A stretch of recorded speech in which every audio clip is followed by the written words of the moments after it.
ചെറുതോറിനെ അടിക്കാണെങ്കിൽ 10 ദിവസം കയ്യിലില്ല. എന്തെങ്കിലും പറ്റിക്കണ്ടെങ്കിൽ കാര്യം നടക്കൂല. കണ്ടുകിട്ടണമല്ല ആരെയാണെന്ന് പറ്റിക്കണത്. ആ നല്ല മുതലാണല്ലോ വന്നത്. ഇന്നത്തെ പണി ഇവന് തന്നെ കൊടുക്കാം.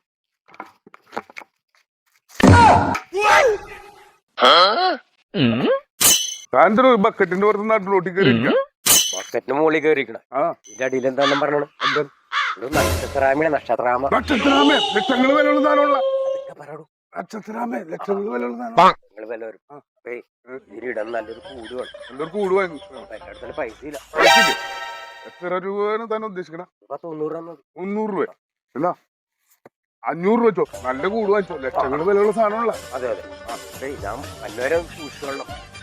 ഞാൻ നോക്കിക്കോളാം. പിടി വിട്ടുപോയാ പോയതാണ്, പിന്നെ കിട്ടൂല. ഞാൻ നോക്കാടോ. താൻ പയ്യുമ്പോ വിട്ടു. ശരി നോക്കി.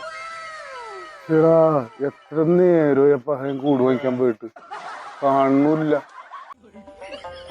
അരെ നട്ടച്ചൊക്കെ പെരുവഴിയിൽ പക്കച്ചിങ് അതിന്റെ മുകളിൽ കയറിക്കണത്. താൻ എന്റെ കയ്യിൽ നിന്ന് പൈസ വാങ്ങിച്ചിട്ട് വരുന്നത്. പൈസ വാങ്ങിച്ചിട്ട് പോയത് ഇപ്പൊ അതിനകത്ത് കൂട് വാങ്ങിക്കാനാണെന്ന് പറഞ്ഞു.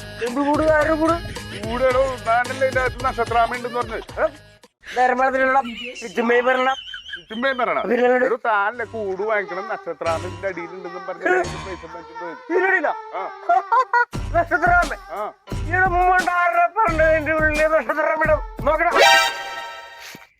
പോയല്ല. എനിക്ക് ഒരു പറ്റൊക്കെ ഏത് പട്ടിക്കും പറ്റും. എന്നെങ്കിലും തന്നെ എന്റെ കയ്യിലും കിട്ടും. അന്ന് ഞാൻ ഈ നക്ഷത്രാമക്ക് വേറെ തന്നെ കൊണ്ട് നക്ഷത്രം ഇടിക്കും.